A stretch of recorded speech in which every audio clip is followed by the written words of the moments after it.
En sus 450 años, la ciudad de Córdoba tuvo miles de historias. En este podcast de La Voz junto a Bancor, te contaremos algunos episodios olvidados y varias historias que no son las que sabemos todos. Esto es La Córdoba Desconocida.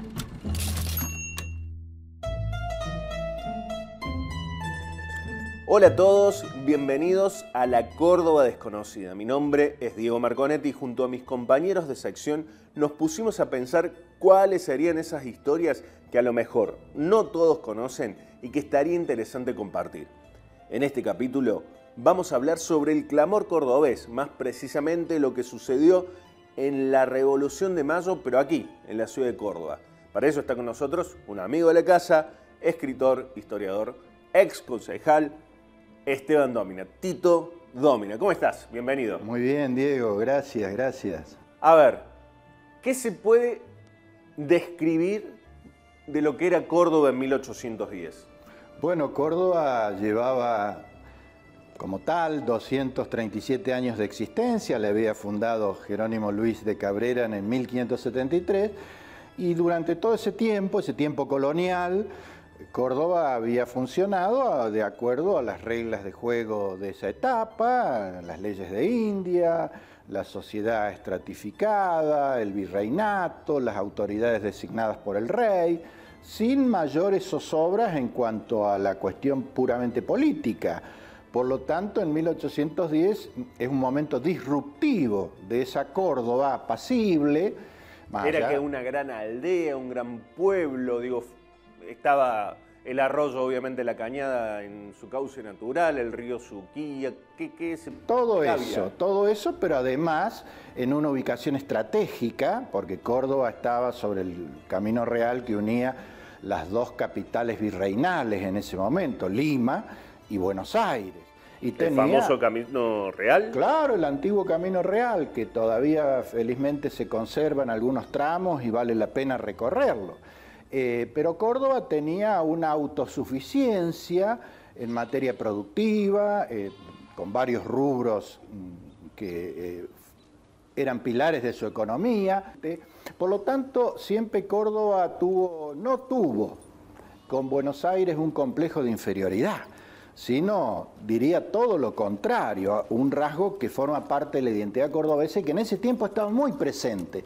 Digo esto, Diego, porque va a servir como pista para interpretar o entender por qué pasó lo que pasó cuando llegó la noticia de la Revolución de Mayo. ¿Y cuándo llega esa noticia? Porque estamos hablando, insisto, 1810. Primero, ¿cómo llegaban generalmente las noticias en esa época en Argentina y en Córdoba? ¿Y cómo fue el caso particular de la Revolución de Mayo? Claro, porque el 25 de mayo de 1810, que es la fecha emblemática de la Revolución de Mayo, en Córdoba no pasó nada distinto al resto de la jornada. Fue un día más, la gente aplicó su rutina de siempre, haciendo lo mismo de cada día.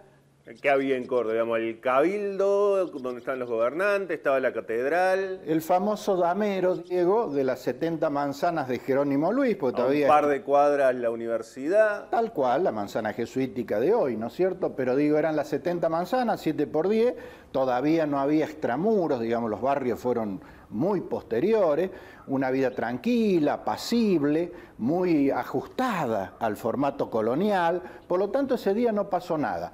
Pasa cuando llega la noticia con el delay, que vos decías, del transcurso que le llevaba al emisario traer las novedades de Buenos Aires. En el caso de Córdoba fue relativamente rápido porque está a una distancia razonable, digamos, son los mismos 700 kilómetros que hay hoy, naturalmente. Pero atravesando montes, atravesando totalmente, campos, 140 ríos. leguas con los caminos de postas, ¿no es cierto?, donde el que trae la novedad se llamaba Melchor Lavín, un joven enviado por Cisneros, o sea, el virrey Cisneros, desplazado por la Revolución de Mayo, es el que le dice vaya y lleve urgente esta novedad a Córdoba, porque consideraba Córdoba una plaza afín a la corona española. ¿Y lo era? Lo era. Vamos a comprobar ahora que efectivamente era así. Entonces Melchor Lavín viene, según decía don Efraín Vinchoff, reventando caballos, probablemente le tomó una semana, un tiempo récord, para traer la novedad, y llega a Córdoba y acude a quien él conocía, porque Lavín había sido alumno de la Universidad del Montserrat y conocía a quien en ese tiempo había sido el rector, el deán Funa, Gregorio Funa. Entonces acude a buscarlo y le dice lo que pasó en Buenos Aires. Entonces ahí comienza la historia. ¿Cuál es la versión que llega, digamos? Porque vos, la versión o la información que traen era la información del punto de vista español, no el revolucionario. Tal cual, tal cual. Tal es así que Cisneros en realidad quería dirigirse a un personaje muy importante con el cual él seguía en contacto, que había sido el virrey anterior, Santiago de Liniers, el héroe de la Reconquista, que estaba viviendo en Córdoba, porque había comprado la antigua estancia de Altagracia, viudo, estaba radicado ahí con sus hijos y formaba parte de la élite, del círculo de las autoridades de Córdoba. La estancia que hoy podemos visitar como estancia jesuítica de Altagracia. Pertenecía a Liniers porque después de la Junta de Temporalidades fue liquidando los bienes jesuíticos y esta cayó en manos de Liniers. Entonces, efectivamente, el Cisneros lo que estaba diciendo es, ojo con esto que está pasando, vean qué van a hacer. Curiosamente, el que recibe el que primero en recibir la noticia es Funes, que es el único que adscribe del círculo de la élite política de Córdoba a la revolución. Él estaba en línea con el pensamiento de quienes impulsaron en Buenos Aires el desplazamiento del virrey y el nombramiento de una junta. Pero, ¿qué hace Funes? Inmediatamente lo pone en conocimiento del gobernador, que se llamaba Juan Gutiérrez de la Concha, un capitán, un militar con mucho prestigio. Español. Español. Y el gobernador inmediatamente convoca al núcleo más importante, acude el jefe de la guarnición militar, Santiago de Allende, el obispo, que era un señorón en Córdoba, Rodrigo de Orellana, exfuncionarios y funcionarios, un círculo para considerar poder, digamos, esta situación. ¿Era el poder en Córdoba ese? Sí, era el poder, eran las autoridades coloniales, porque el formato colonial era muy verticalista en ese sentido.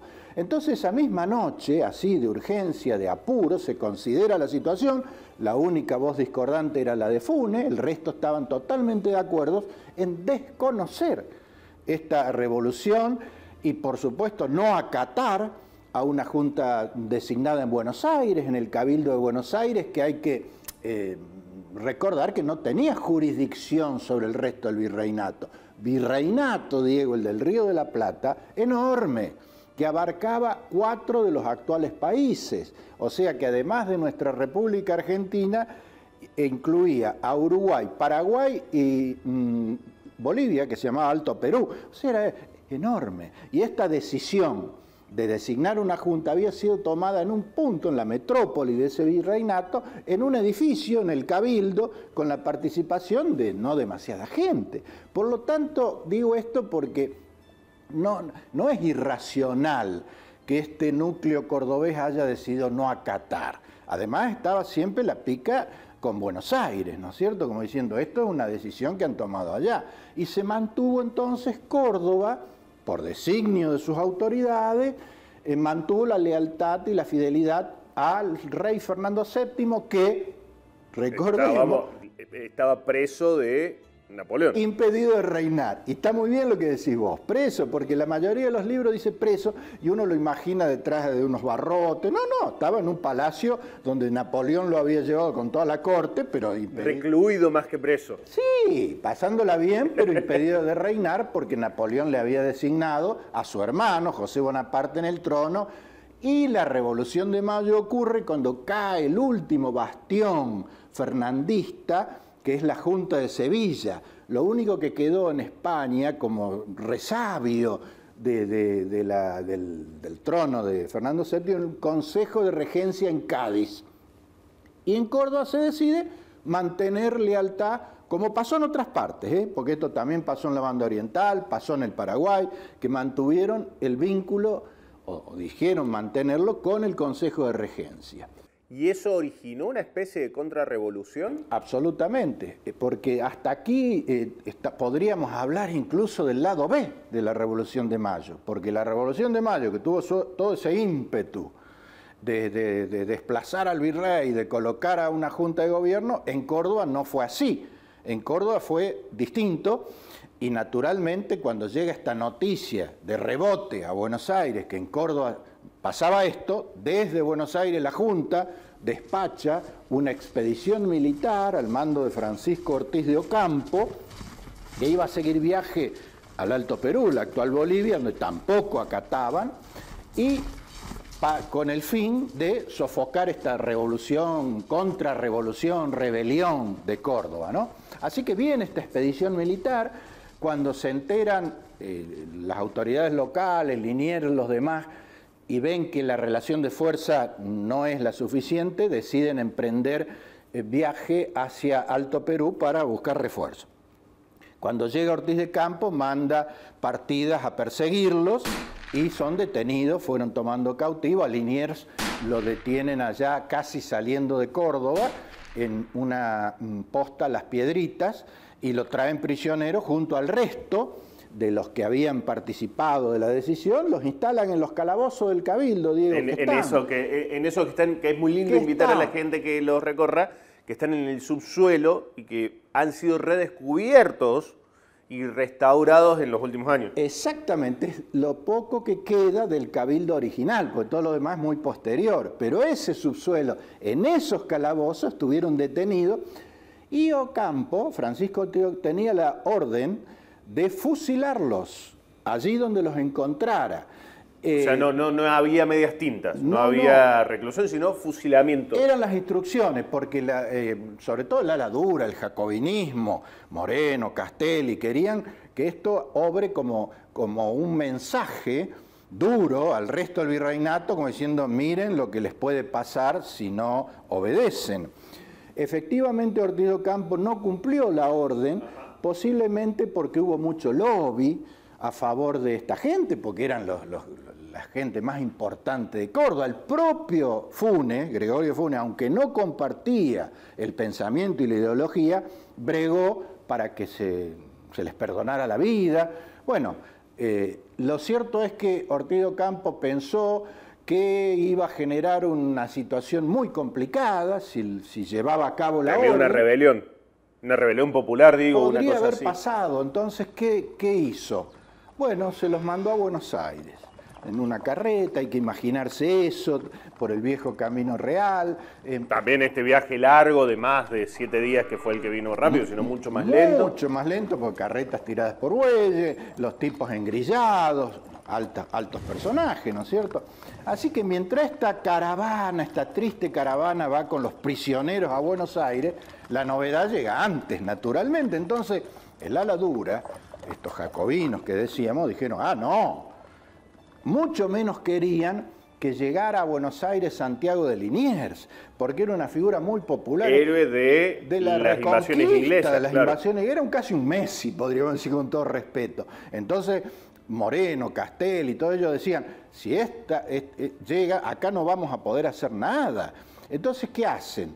La Junta decide mandar otra partida para que intercepte esta caravana donde sea y donde sea proceda. Entonces el encuentro se produce, dirigido por Juan Ramón Balcarce, la parte militar, Castelli y Domingo French, la parte política. El que repartía las escarapelas con Peruti. Pero de la Legión Infernal, o sea, un duro. Entonces, no era un personaje simpático que regalaba escarapelitas en la Plaza de Mayo. Para nada, French y Beruti eran dos ingenuos repartidores de escarapela. ¿Me permite, Diego, que le coloque su solapa? No, eran los punteros, podríamos decir, cuya misión era traer la gente de los arrabales para, bueno, bancar las decisiones que se tomaban. Entonces, interceptan a la caravana en el límite de Córdoba con Buenos Aires, en la posta Cabeza de Tigre. ¿Para dónde queda más o menos? Cruz Alta, cerca de Cruz Alta. En este momento lo más cercano es Los Urgentes, que en ese momento no existía. Sí existía Cruz Alta, por aquella zona. Y bueno, ahí los detienen a los prisioneros, los llevan a un paraje vecino que se llama Monte de los Papagayos y liquidan a los cabecillas de esta contrarrevolución según Buenos Aires. Fusilamiento. Fusilamiento en medio del monte, allí quedaron tirados los cadáveres y la expedición siguió a Córdoba porque tenía el mandato de seguir hasta el Alto Perú, que como efectivamente fue. Entonces quedaron allí tendidos los cuerpos. Estamos hablando, a ver, para que se entienda, Tito, de las personas más poderosas que estaban en Córdoba en ese momento, ¿no? O sea, a ese nivel estamos hablando de una ejecución a las máximas autoridades de la provincia de Córdoba. Imagínate, y de la ciudad. El gobernador, el jefe de la guarnición militar, zafó el obispo del fusilamiento, Orellana, por su condición eclesiástica, pero también lo apartaron de la jerarquía y lo mandaron preso a Luján. O sea, sin piedad, porque ese era el propósito. El propósito era justamente que tomara nota todo el resto del virreinato de cómo le iba a ir a quienes se oponían. Quedaron allí los cuerpos, se los enterró en una fosa común, los pobladores, seguramente la gente del lugar, vecino a la iglesia de Cruz Alta, y alguien, esto lo cuenta don Efraín Bischoff, en una cruz precaria de madera de la fosa común, talló con un puñal, con algo así, la palabra clamor, que eran las iniciales de los que allí habían quedado sepultados. C de Concha, L de Liniers, A de Allende, M de Moreno, O de Orellana, R de Rodríguez. El único que no había sido fusilado es Orellana, pero para cerrar la palabra. Entonces, esa cruz dicen que fue la que, con el paso del tiempo, 50 años después, permite ubicar el lugar donde se hallaban los restos y tal, es así que son exhumados y efectivamente pertenecían a esta gente y repatriados a España, pues ya se habían normalizado las relaciones de la República Argentina con España, tiempos de la presidencia de Derqui, un cordobés, Santiago Derqui, 1860-1861, y esos restos hoy están en el Panteón de los Marinos Ilustres de Cádiz, porque eran súbditos de la corona española, salvo Liniers, que era francés, pero allí está. De modo que el episodio terminó del modo más cruento y muchos pueden pensar, bueno, pero entonces después, ¿qué pasó en Córdoba? Claro, hubo una rebelión, la gente quedó. Claro, no, para nada. Córdoba, cuando empezó a tomar nota de las altas miras, digamos, de la revolución, de los ideales de independencia, libertad, rápidamente se plegó a la causa revolucionaria y aportó y tuvo alto protagonismo. Sin embargo, políticamente va a pagar un alto precio por este momento inicial, porque hasta 1815, los 5 primeros años de la revolución, de gobiernos de acá, Córdoba estuvo virtualmente intervenida, impedida de elegir sus propias autoridades. Recién en 1815 pudo el Cabildo de Córdoba designar el gobernador de Córdoba, que va a hacerse cargo José Javier Díaz, por un corto tiempo, porque después volvió a estar intervenida. Pero como tal, Córdoba aportó gente, hombres al ejército, a los ejércitos patrios que pasaban por acá rumbo al Alto Perú, comandados por Belgrano, por San Martín. La primera fábrica de armas se instala en Córdoba, la primera fábrica de pólvora también en Córdoba, aportaba mulas, caballos, botas, cueros, ponchos, todo para los ejércitos de la patria en los sucesivos años. O sea que Córdoba rápidamente se alineó con la causa independentista, pero esa primera hora de la Revolución de Mayo fue sumamente dura y cruenta en esta provincia. Y termina con ese reconocido clamor cordobés. Con el clamor cordobés, esas sílabas, ese acróstico de aquella crucecita de madera que alguien talló y que permitió con el paso del tiempo recuperar los restos de quienes resultaron fusilados por aquella decisión de desobediencia a la Junta de Mayo. Muchas gracias, Tito. Y a todos les agradecemos por escucharnos y los invito a seguir en la búsqueda de estos episodios sobre la Córdoba desconocida.